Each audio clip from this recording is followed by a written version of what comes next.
She asked to borrow my laptop and forgot to log out of the document called our breakup plan.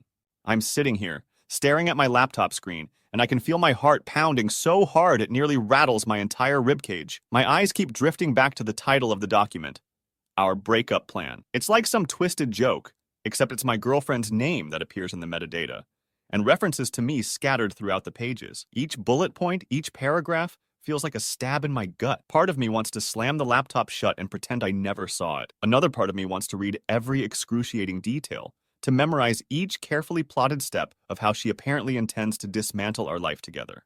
It's not supposed to be like this. If you had asked me just yesterday how things were between me and Elena, I would have probably said, we're okay. We have our rough patches, but we're fine. That's how it felt. Normal couple stuff. We'd bicker about small things, apologize eventually, and carry on with our routines. She's been stressed out at work, and I've been trying to finish up a big project of my own. So, yeah, sometimes we'd fall into bed at night exhausted and not talk much. But I never suspected she was so deeply unhappy that she'd write out a thorough plan to leave me. I keep scrolling through the document. There's a section titled Reasons, and it's like reading the world's most humiliating job performance review. There are bullet points about how I don't listen enough, how I can be too sarcastic, how I sometimes brush off her complaints because I think they're not a big deal. And maybe she's right about some of those things. I'm not perfect, but I never imagined she'd sit down and list them. The real shock is that next to each bullet point, there's a strategy for how she should bring it up, or how she can avoid a confrontation. It's both methodical and cold, and I feel tears burning at the backs of my eyes. I'm torn between heartbreak and rage. I glance at the time in the corner of my screen. Elena's going to be back soon. She had asked to borrow my laptop this morning, said she needed it to finish something urgent for work because her own computer was acting up. I gave it to her without a second thought. We were even joking about it. Don't open my embarrassing old photos, I teased. And she'd smiled, giving me a quick peck on the cheek before she holed herself up in the other room for an hour. She was oddly tense when I came to check on her, and I chalked it up to stress. When she finished, she closed the laptop, gave me a distracted smile, and dashed out to run some errands. Now that she's gone, I reopened the computer to do my usual checks. Emails, a bit of browsing, and found this file open on the desktop. Our breakup plan. She must have forgotten to log out, and now I've seen too much. My fingers tremble on the trackpad. The text in front of me looks surreal. I don't even know how to process it. Part of the plan is a timeline. It literally says, Month 1, begin separating personal finances. Month 2, start looking for a new place. Month 3, have the talk, move out. She's accounted for everything. Our joint savings, our furniture, even the cat we rescued together last year. She wrote that I could keep the cat because he's more attached to me anyway. How dare she be so calculating about it? It's like I never really knew her at all. Or maybe I should say I never bothered to see her dissatisfaction as seriously as I should have. I closed the document for a moment, feeling nauseous. My mind is racing. Should I confront her right away? Scream? Cry? Apologize for whatever I did to push her to this point? Or should I pretend I didn't see it and gather more information first? There's an overwhelming urge to open up her emails, her messages, anything that might shed light on who else knows about this. Is she talking to a friend? Plotting behind my back this entire time? My heart slams in my chest again, because I also feel guilty just thinking about snooping further. But how can I not? I open the document again and skim until I see a note that says, ask Sarah for advice about telling him, so Sarah's in on this. Or at least, Elena's been confiding in her. Sarah is one of Elena's closest friends from college. We all used to hang out together on weekends, watch old movies, share jokes. The idea that Sarah might have been looking at me all this time, knowing Elena had plans to end our relationship, makes me shiver with humiliation. My thoughts spiral back to how we met. It feels like a scene from another lifetime, but it was only a couple of years ago. We were at a mutual friend's birthday party, and Elena was the girl in the corner who looked like she'd rather be anywhere else. I went over, tried to make small talk, and she gave me the sweetest, slightly awkward grin. We clicked immediately in this quiet, comforting way. The first month of dating, we'd be inseparable, talking about everything from our favorite foods to our biggest fears. She was patient with me when I was anxious, and I was understanding when she was moody after a hard day. I can't figure out how all that turned into this. I read the lines. He doesn't see how lonely I feel. I've tried telling him, but he dismisses me. I don't remember her telling me in words that she was lonely.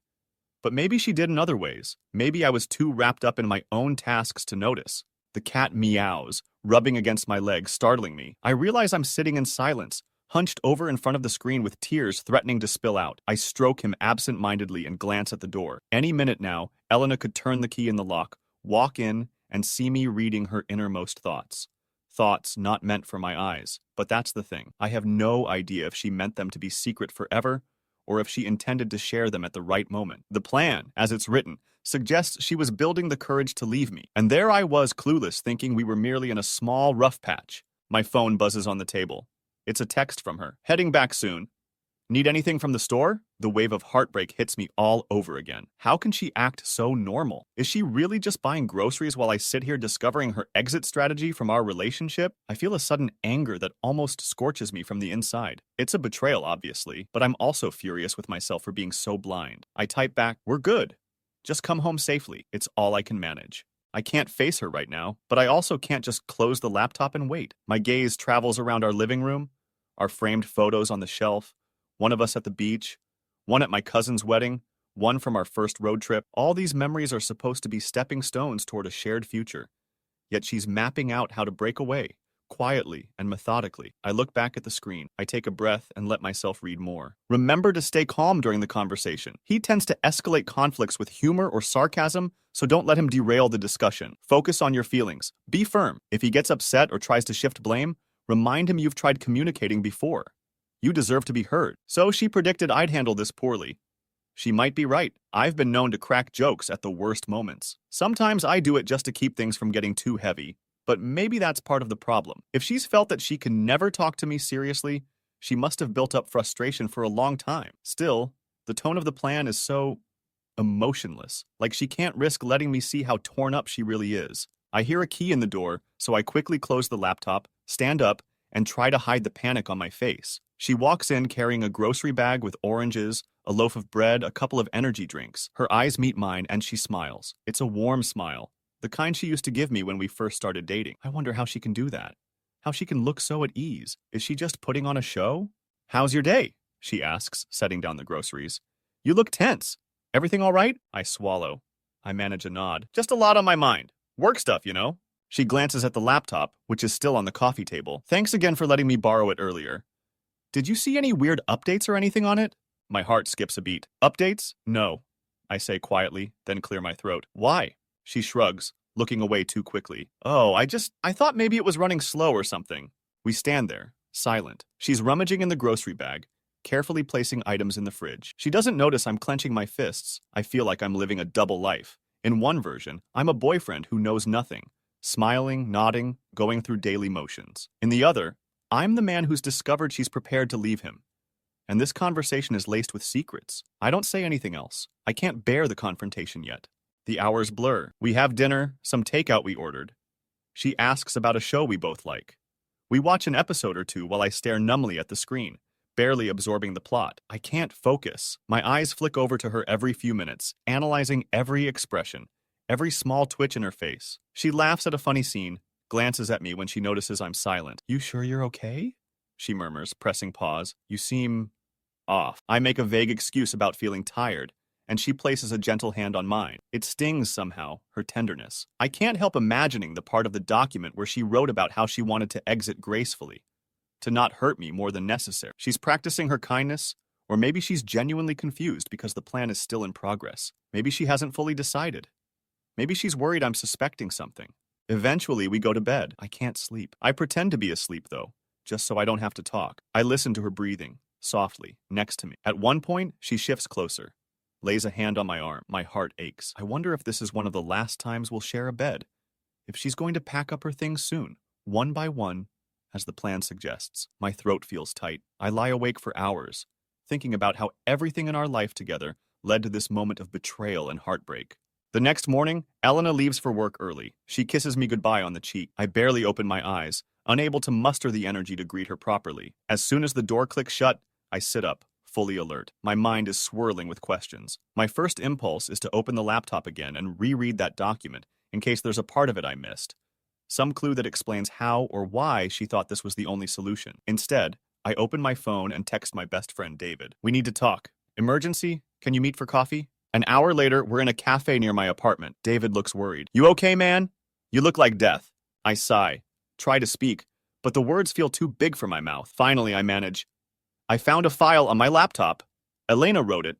It's a plan for how she's going to break up with me." David stares, dumbfounded. "What the? Are you serious? That's insane." I explain the main points.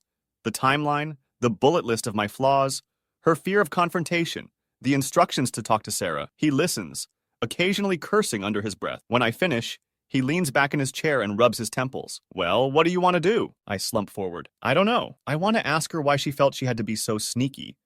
Why not just talk to me? But there's a part of me I'm terrified of what she'll say.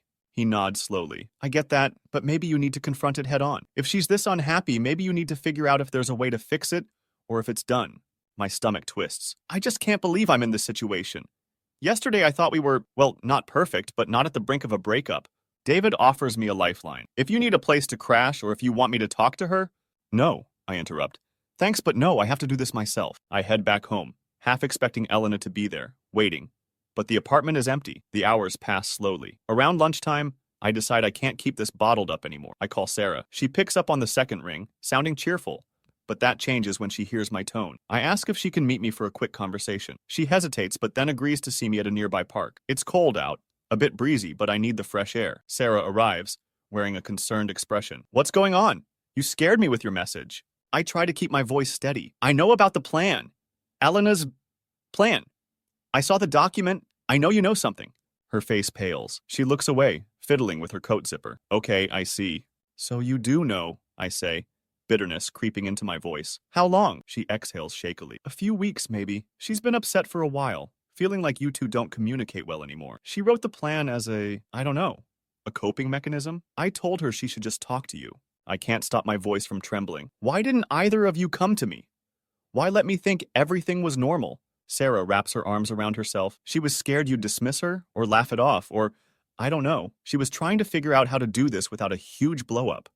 But I never told her to hide it. That was all Elena. Honestly, I think she's conflicted. She's not 100% set on leaving. My heart aches with a surge of hope and confusion. She wrote bullet points about how to move out and list my faults like I'm a child. That feels pretty certain. Sarah grimaces. Yeah, I saw it. We actually argued about it. She was so methodical. I felt it was harsh. But she insisted it was the only way to organize her thoughts.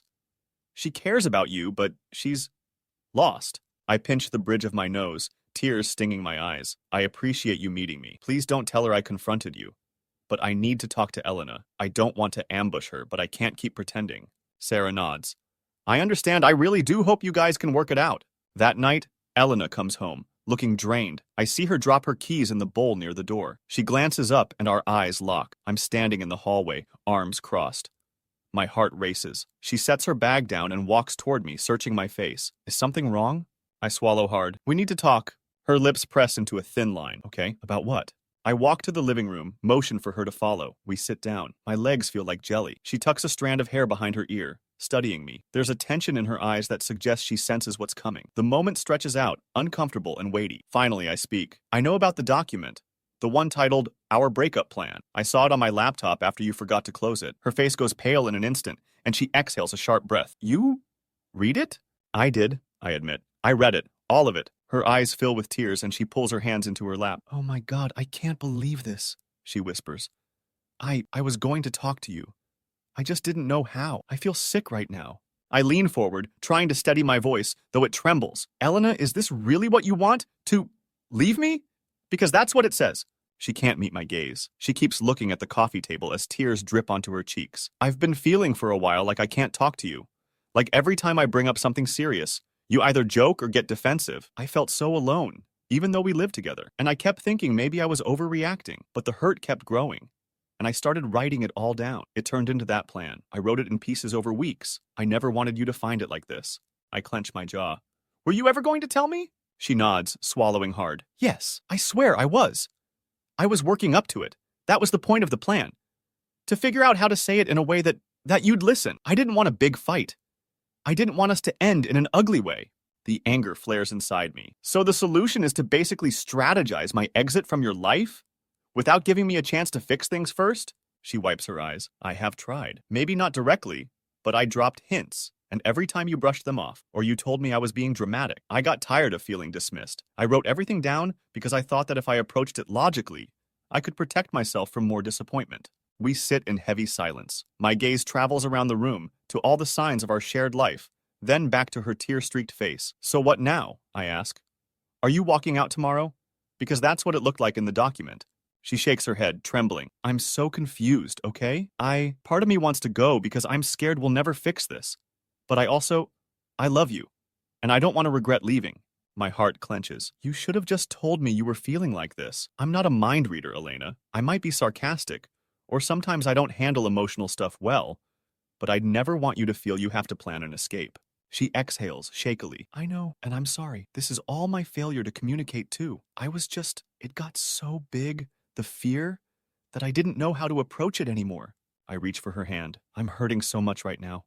Reading that file was like reading my own obituary, but for a relationship. It's humiliating, terrifying, but if you still love me and there's a chance to work on this, I want that. I want us to try at least. Do you? She looks up at me with wet eyes, searching my face. Slowly, she nods. I do. I'm sorry I did it this way. I should have told you months ago, but every time I thought about it, I pictured you brushing me off again. So I thought I had to lay out everything you do that hurts me, or that makes me feel alone, to be sure I wasn't imagining it. And then it just turned into a plan to leave.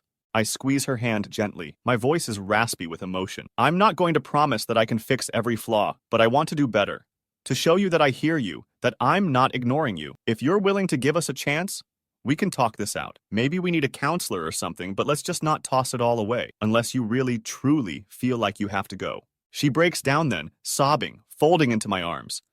I hold her, tears stinging my own eyes. The cat wanders over, meowing in confusion. I stroke her hair, and for a moment, we just cry together, acknowledging that we've both been living with unspoken pain. The person I love was planning her departure because she felt unheard, and I never saw the signs. I realized that as betrayed as I feel, she must have felt a deep sense of hopelessness to take such drastic measures.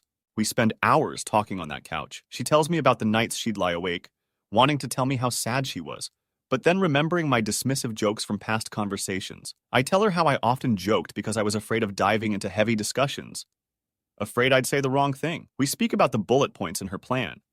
Things like me ignoring her emotional cues or failing to notice when she's at her limit. I can't deny my responsibility. I see how I contributed. She admits she let resentment build up and didn't communicate it properly, that she was so nervous about confrontation that she turned to planning an exit rather than risking a messy argument. Eventually, we take a break to sip some water, then resume the conversation in calmer tones. We talk about the timeline she wrote out, how she's not going to follow it, at least not yet. She wants to see if we can rebuild. We discuss therapy.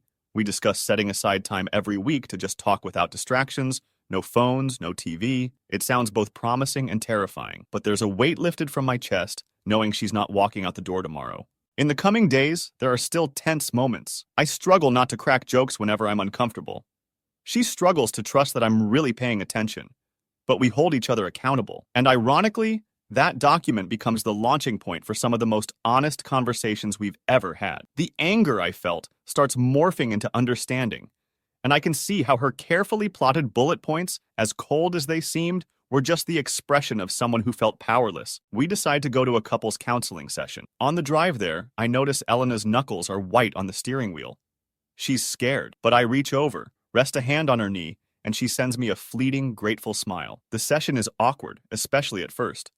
She talks about how neglected she's felt, how she believed I'd mock her feelings. I admit my fear of emotional intimacy, how I hide behind humor. The therapist has us reflect on moments we misunderstood each other. By the end of it, we're drained, but we also feel a new sense of possibility. In the weeks that follow, I sometimes catch sight of the open laptop and get a chill down my spine, remembering the horror of first seeing that file. But now, Elena's more transparent with me, and I'm trying to be more receptive. We haven't magically solved everything. There are arguments, real ones, where we both speak more freely. Sometimes it gets messy, but at least it's not silent resentment. And with each serious talk, we come away feeling like we've done a little bit of healing.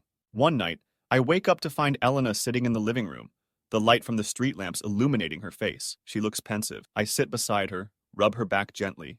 She whispers, "Sometimes I still worry that I'll lose my nerve and run away." I take her hand. "I appreciate you telling me that, but I promise, if you ever feel that fear creeping in, just tell me. No more planning behind my back, okay?" We face it together. She nods, tears glinting in her eyes. Yeah, we face it together. We still have that cat, and he curls up in my lap while I hold Elena close. For the first time in months, it feels like we're a team again, rather than two strangers coexisting in the same space. It hits me how easily I might have lost her if I hadn't discovered that document when I did, and it hits me that she might have lost me too. in a different way, lost the chance for us to figure things out. The betrayal still stings, but with each day of openness and effort, the sting lessens. We joke sometimes about how the worst thing in the world turned out to be a wake-up call.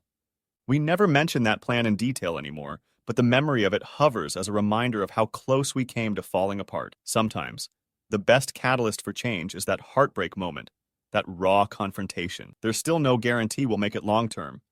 We don't have illusions, but we're trying, really trying. And for now, that feels like something worth fighting for. I sit here now, typing out these thoughts because I needed to set them down somewhere. Needed to acknowledge how we got here. Part of me still feels the shock of that first moment, reading our breakup plan at the top of the page. Part of me is still that heartbroken guy with tears in his eyes, feeling so betrayed. But another part of me recognizes the relief that comes from addressing buried problems. Maybe this is our second chance. Maybe not. But at least, for now, we haven't given up, and maybe that's enough.